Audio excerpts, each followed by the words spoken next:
تو میں بات کر رہا تھا جی، قرآن کی ایک آیت ہے، اللہ تعالیٰ فرماتا ہے الذین آمنوا ولم یلبسوا ایمانہم بظلم اولئک لہم الامن وہم مہتدون،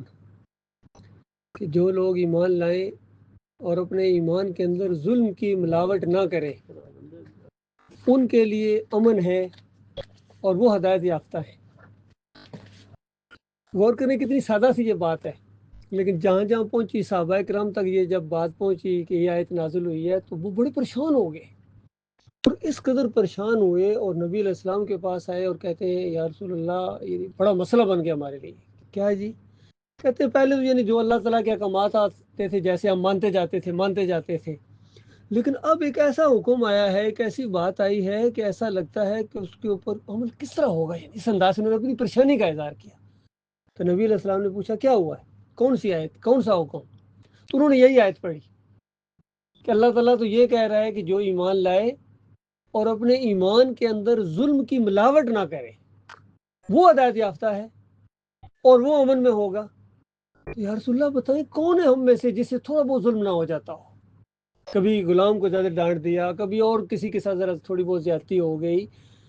100 باتیں ہو جاتی ہیں، کون بچے گا پھر؟ اس کا مطلب ہم کیسے بچیں گے؟ تو نبی صلی اللہ علیہ وآلہ وسلم نے فرمایا میرے ساتھیوں، اس آیت کے اندر جو ظلم کا مطلب آپ کے ذہن میں آیا یہ وہ نہیں ہے۔ آپ کے ذہن میں یہ والا ظلم آیا جو آپ بیان کر رہے ہیں، لیکن اس آیت کے اندر جو ظلم کا لفظ اللہ نے استعمال کیا ہے یہ وہ والا ظلم ہے جو سورہ لقمان کے اندر آیا ان شرک لظلم عظیم، کہ شرک بہت بڑا ظلم ہے۔ اس آیت کا مطلب وہ نہیں ہے جو آپ سمجھیں، یہ نہیں، اس آیت کا مطلب یہ ہے کہ جو ایمان لائے اور اپنے ایمان کے اندر ظلم کی ملاوٹ یعنی شرک کی ملاوٹ نہ کرے وہ ہدایت یافتہ ہے، امن میں وہ ہوگا۔ تو جہاں ایک بات نکلی میرے بھائیوں کہ دیکھیے اللہ کی کتاب اللہ کے رسول صلی اللہ علیہ وآلہ وسلم پر نازل ہوئی، اور صحابہ کرام جو زبان بھی جاننے والے تھے، عربی تھے، وہ بھی گویا اس چیز کے محتاج تھے کہ جب تک نبی علیہ السلام پوری طرح تشریح نہ کریں یا عمل کر کے نہ دکھائیں پوری طرح معنی مفہوم واضح نہیں ہو سکتا ہے۔ اسی لیے اللہ نے اپنی کتاب نازل کی ہے، پھر اپنے نبی کو بھیج کے اس پر عمل کرنے کا ایک پورا طریقہ بتا دیا ہے۔ تو دیکھو جب انہوں نے اپنے ایمان سے ظلم یعنی شرک کو نکالا تو کس طرح امن و سکون ہو گیا تھا، ایسا امن و سکون ہو گیا تھا کسی کی جرت نہیں تھی کوئی چوری کرے، کوئی بدکاری کا معاملہ کرے کھلے اعلان کے ساتھ، یا مسلمان کس طرح امن کے اندر تھے۔ جب سے یہ ان کے اندر پھر وہی دوبارہ ظلم آیا ہے، شرک کی ملاوٹ کی انہوں نے اپنے عقائد کے اندر، تو پھر امن و سکون غائب ہو گیا۔ حالانکہ بڑے بڑے سمجھدار انٹرنیشنل لیول کے لوگ ہیں، وہ چاہتے ہیں امن و سکون ہو جائے، بیٹھتے بھی ہیں، او آئی سی کی میٹنگ ہو رہی ہے، فلاں جگہ یہ ڈیلیگیشن جا رہا ہے، فلاں سمجھانے کی کوشش کر رہا ہے، آپ دیکھ رہے ہیں کہ کوئی کوشش جو ہے وہ کامیاب نہیں ہو رہی ہے۔ اس کی وجہ کیا ہے؟ آپ نے جس طرح اگر کوئی چیز ڈھونڈ رہی ہے اس گھر کے اندر، یہاں وہ چیز پڑی ہوئی ہے، آپ پورا گھر چھان ماریں، جتنا مرضی اس کو ڈیٹیل ڈھونڈیں، تھک ہار جائیں گے، آخر میں کہیں گے نہیں ملتی۔ وہ کیوں نہیں ملتی؟ وہ چیز تو یہاں پڑی ہوئی ہے، کیسے ملے گی؟ جیسے یہاں آؤ گے فوراً مل جائے گی۔ اسی طریقے سے امن و سکون کے اللہ نے ایمان خالص کے ساتھ جوڑ دیا ہے۔ اب آپ امن خالص ایمان نہیں کریں، قوم نہیں کریں، انفرادی طور پر کوئی کر لے اس کی اپنی خوش قسمتی ہے، لیکن انفرادی طور پر کرنے سے ملکی یا قومی لیول پر تو امن و سکون نہیں آئے گا نا۔ قومی لیول پر امن و سکون آئے گا جب قومی لیول پر ایمان خالص کیا جائے گا۔ اور پھر اللہ تعالیٰ کہتا ہے وَلَنُذِيقَنَّهُم مِّنْ عَذَابِ الْأَدْنَىٰ دُونَ الْعَذَابِ الْأَكْبَرِ لَعَلَّهُمْ يَرْجِعُونَ۔ وہاں بھی دیکھیں وہی چیز کہ ہم دنیا میں ان کے اوپر ہلکے عذاب لاتے ہیں اس اکبر یعنی بڑے عذاب سے پہلے، اور وجہ کیا، کیوں لاتے ہیں؟ لَعَلَّهُمْ يَرْجِعُونَ، تاکہ ہماری طرف رجوع کریں، یعنی ایمان ٹھیک کریں، ہماری طرف رجوع کریں۔ انسان پھر بھی اللہ کی طرف رجوع کرنے کے لیے تیار نہیں۔ اور دیکھیں اللہ کی بات کتنی سچی ہے، آپ کا تجربہ ہے ماشاءاللہ، یہ آپ کی زندگی کا ہوگا، ہر سال 1.5 سال بعد بڑا کوئی معاملہ ہوتا ہے، کہیں نہ کہیں کہیں سیلاب آتے ہیں، کہیں طوفان آتے ہیں، کہیں زلزلے آتے ہیں، کہیں جنگیں ہوتی ہیں، یہ بڑے بڑے، ان کو اللہ عذاب ادنا کہہ رہا ہے، یہ ادنا ہے۔ یہ میزائلوں کی بارش ہو رہی ہے، یہ آگے پیچھے آگ لگی آپ دیکھتے ہیں کبھی، یہ تو ادنا ہے۔ تو جس کو اللہ ادنا کہے ہمارے نزدیک کو کتنی خوفناک چیزیں ہیں، اور جس کو اللہ اکبر کہے گا، اس اکبر عذاب سے پہلے مرنے کے ساتھ ہی وہ گیا اکبر عذاب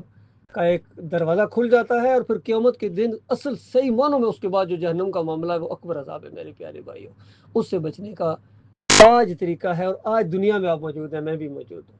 نہ مجھے معلوم ہے 100% کہ میرے ساتھ کیا ہونے والا ہے، نہ آپ کو معلوم ہے، کوئی بھی نہیں کہہ سکتا ہے۔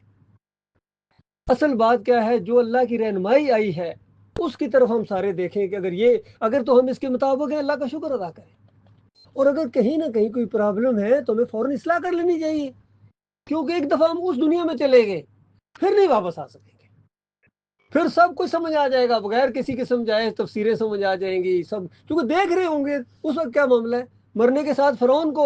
سمجھ آ گیا تھا معاملہ،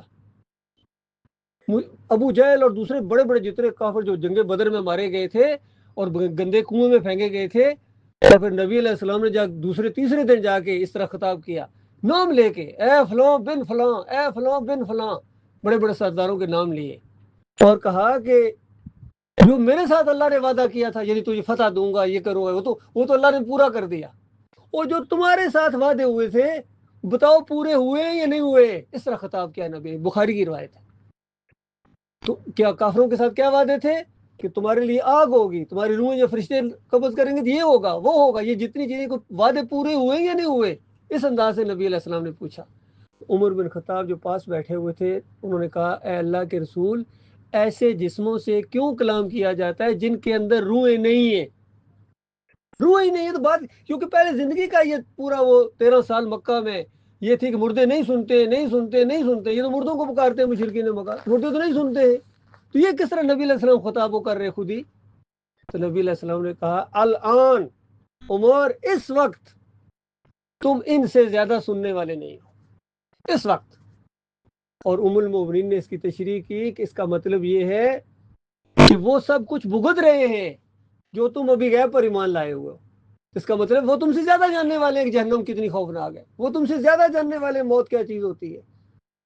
وہ تم سے زیادہ جاننے والے ہیں کہ یہ نبی سچے ہیں، کیونکہ ان کی بات مانتے تو اس حال میں نہ ہوتے، تم سے زیادہ وہ مان گئے ہیں آپ۔ تو یہ غیب کا پردہ ہٹنے کے بعد تو ہر ایک مانتا ہے، فرعون مان گیا تھا، قرآن میں لکھا ہوا ہے، تو میرے بھائیو ہر ایک مان جائے گا، مودی بھی مان جائے گا، ٹرمپ بھی مان جائے گا، یہو بھی مان جائے گا، یہ بڑے بڑے سارے مان جائیں گے، لیکن وہ واپسی کا وقت نہیں ہوگا، اور وہاں وہ چیخ رہے ہیں، یا اللہ ایک دفعہ دنیا میں بھیج، ایک دفعہ دنیا میں بھیج۔ دیکھیں جہاں وہ آنے کے لیے چیخ رہے ہیں ابھی ہم وہاں موجود ہیں، تو کتنی بڑی ہماری پر اللہ کی رحمت ہے۔ اس لیے کہیں کوئی بندہ بھائی سمجھائے غور کرے، اس وقت نہیں ہو سکتا بعد میں غور کرے، آپ اس میں دو بیٹھ کے غور کریں، بھائی کیا بات کہہ کے گیا تھا یار، کون سی بات تھی جو اس نے غلط کہی تھی، اتنی بات کی دیکھو جس نے زمین بنائی اس کا حق پہچان، جس نے آپ کو پیدا کیا، جو روزی دیتا ہے، جس کا کھاتے ہو، جس کی ہواؤں میں سانس لیتے ہو، اس نے تمہیں صرف ایک مقصد کے لیے پیدا کیا کہ صرف میرے بندے بن جاؤ، بس میرے علاوہ کسی اور کی بندگی نہ کرنا، بس اگر میرے علاوہ کسی اور کی بندگی کی، کسی اور کو پکارا، کسی اور کی نظر و نیاز کی، کوئی واسطہ، جو بھی جتنے آج یہ لوگ کر رہے ہیں آپ کے سامنے، اس کی طرف اشارہ ہے کہ اگر یہ کیا یہ نہیں معاف کروں گا۔ باقی کوئی ذاتی توبہ جس کا کرنا، ایک ذاتی گناہ ہوتا ہے، اس کا کسی کے ساتھ تعلق نہیں ہوتا ہے، چور ہے، ڈاکو ہے، حتیٰ کہ قاتل ہے، بدکار ہے، جھوٹ بول لیتا ہے، یہ بھی گناہ ہے، لیکن ان سارے گناہوں کے بارے میں اللہ نے فرمایا جس کے لیے چاہوں گا میں معاف کر دوں گا، جس کے لیے چاہوں گا سزا دے کے معاف کروں گا، جس کے لیے چاہوں گا بغیر سزا کے معاف کروں گا، کوئی میرے سے مال فرماتا پوچھنے والا نہیں ہے، میں فیصلہ کروں گا۔ لیکن یاد رکھنا اگر میرے علاوہ کسی اور کے سامنے رکوع کیا، کسی اور کو سجدہ کیا، کسی اور کو مدد کے لیے پکارا، کسی اور کا واسطہ وسیلہ دیا، تو یہ وہ نمک حرامی ہوگی کہ کبھی معاف نہ کروں گا، ہمیشہ ہمیشہ کی آگ میں رکھوں گا۔ بلکہ سمجھانے کے لیے میرے بھائیو دیکھو اللہ کے سمجھانے کا انداز دیکھو،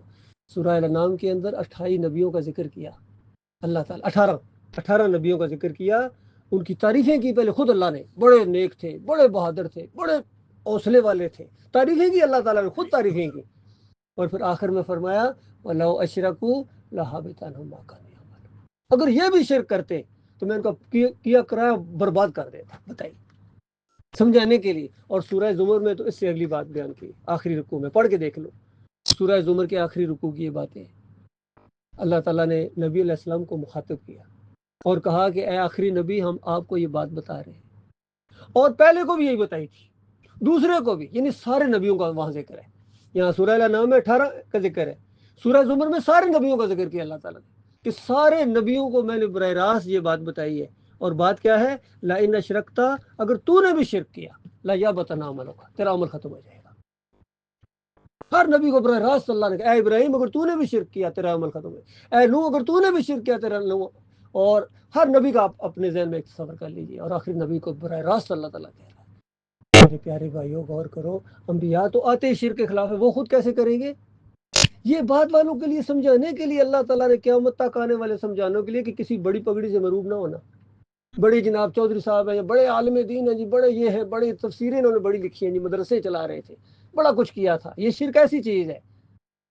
پھر اپنے انبیاء کو نہ چھوڑتا اگر پھر اس میں سمجھانے کے لیے میرے پیارے بھائیوں آج پوری قوم کیا ہر جگہ شرک نظر آتا ہے۔ مزار بنائے ہوئے پوجتے ہیں، بالکل وہی معاملہ جو ہندو مورتی کے ساتھ کرتا ہے مسلمان اپنے مزار کے ساتھ کرتا ہے، بالکل وہی سیم 100%۔ اگر آپ کہیں تو میں موازنہ کر کے بتاؤں، وہ دیکھو وہاں ایسے چکر لگاتا ہے اور یہ کہتا ہے میں طواف کرتا ہوں، وہ پرشاد بانٹتا ہے، یہ نیاز بانٹتا ہے، وہ ڈنڈوت کرتا ہے ماتھا ٹیک کے، اس کو کہتا ہے ڈنڈوت کی، مہاراج کی ڈنڈوت کی، اور یہ سجدہ تعظیمی کرتا ہے۔ کوئی فرق بتاؤ، وہ وہاں بھجن گاتا ہے، عجیب انداز سے وہ ہوتا ہے گانا بجانا، کہتا ہے بھجن گائیں بھجن گائیں، اور ہمارے مسلمان قوالی گاتے ہیں، نعتیں پڑھتے ہیں۔ یہ وہی چیز ہے، صرف الفاظ بدلی ہوئے ہیں۔ یقین کیجئے موتی لال نہرو نے تاریخی بات موجود ہے، اگر آپ تھوڑا سا تحقیق کریں، مطالعہ کریں، اس نے ایک دفعہ تقریر کی تھی پاکستان بننے سے پہلے جو تحریک اٹھی ہوئی تھی، کہتا تھا کبھی کبھی مجھے بھی خیال آنا شروع ہو جاتا تھا کہیں یہ مسلمان اور قوم دو علیحدہ ہی قومیں نہ ہوں، کیونکہ دوسری طرف یہ کہتے ہم علیحدہ قوم ہے، وہ کہتے تھے نہیں ہم ایک ہیں۔ کہتا کبھی کبھی میرے ذہن میں بھی آ جاتا تھا کہ یہ دو ہی نہ ہوں۔ کہتا ہے جس دن میں نے اجمیر کا عرس دیکھا ہے میں دوبارہ اعلان کرتا ہوں یہ ایک قوم ہے، اس کی بنیاد ایک ہے، صرف ہمارے الفاظ دوسرے ہیں، سب کچھ وہی کرتے ہیں جو ہم اپنے مورتیوں کے ساتھ کرتے ہیں یا اپنے مزار کے سامنے وہی کرتے ہیں، یہ گٹھے رہ سکتے ہیں۔ یہ میں ایک بات سمجھانے کے لیے کہہ رہا ہوں کہ اگر یہ مسلمان وہ کچھ نہ کرتے ہوتے تو کیوں وہ کہتا؟ تب پتہ چلتا اوپر والا کیا ہوتا ہے اور نیچے والا کیا ہوتا ہے۔ ہندو کہتے اوپر والا، سکھ بھی کہتے ہیں اوپر والا، ہمارے مسلمان بھی کئی دفعہ کہتے ہیں اوپر والا، لیکن پوجتے نیچے والوں کو ہے۔ یہ ہے فرق اوپر والے میں اور نیچے والے میں۔ جو اصلی مسلمان ہوتا ہے وہ صرف اوپر والے کو اپنا معبود مانتا ہے، وہ ہمارا ذاتا ہے، وہ دستگیر، وہ مشکل کشا، وہ حاجت روا، وہ سب کچھ وہ سنتا ہے، براہ راست سنتا ہے، شارک سے رہتا قریب ہے، وہ سنتا ہے۔ اس کے علاوہ جس طرف تم رخ کرو گے یہ نیچے والے سارے، اور یہ شرک ہے۔ آج مسلمانوں دیکھیں ان کی کیا ترس آتا ہے بھی ہے، افسوس بھی آتا ہے، غصہ بھی آتا ہے میرے بھائیوں، کتنے ان کے پاس تیل کے خزانے ہیں، سونے کے پہاڑ ہیں ان کے پاس، کمانڈو دستے ان کے پاس، ایٹمی قوت بھی بن چکے ہیں، لیکن وہ عزت نہیں ہے جو ہونی چاہیے زمین کے اوپر، جو اللہ نے وعدہ کیا تھا، وَأَنْتُمْ عَلَىٰ لَوْنَا إِن كُنتُم مُؤْمِنِينَ۔ تم سر بلند رہو گے اگر تم مومن بن جاؤ، تو اللہ کا وعدہ تو جھوٹا نہیں ہے، سر ہمارے بلند کوئی نہیں ہے، تو کیا مطلب کہیں نہ کہیں گڑبڑ ہے، اس گڑبڑ کو بس دور کرنا ہے، سمجھانا ہے بھائیوں کو، سمجھ جائے تو اپنی ان کی مرضی، اپنی ان کی قسمت، اور اگر نہیں سمجھیں گے نہیں مانیں گے تو ہماری جان تو بچ جائے گی۔ اللہ تعالیٰ کو دیکھ رہا ہوگا اس بندے نے کوشش کی تھی تھوڑی بہت، یہ بات ہے۔ پہلے بھی ایک دفعہ یہاں بیان ہوا تھا، پتہ نہیں ہم ویسے تھے، میں تو کبھی کبھی آتا رہتا ہوں، دوست ہے میرے یہ، وہاں ان کی دکان پر بھی ملاقات ہوتی رہتی ہے، تو